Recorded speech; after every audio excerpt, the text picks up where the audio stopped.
Hello guys, get ready because in this video I'm going to show you how to fix Wi-Fi keeps turning off in Infinix Hot 60. So watch this video carefully and follow every step as I'm showing in video, and don't forget to subscribe the channel. So let's start the video. First of all, check your internet connection works properly or not. If it doesn't work properly, then update your internet connection and then open your settings. In settings, scroll down and click on battery and power saving. Now click on ultra power saving. If you turn on this option, then turn it off.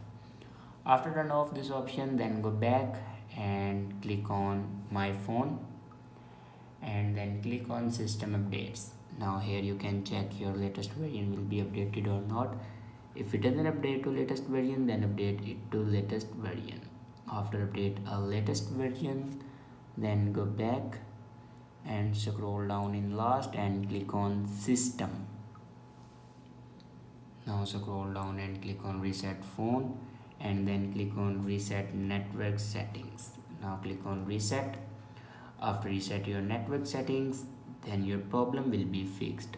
I hope this video is helpful for you. Thanks for watching.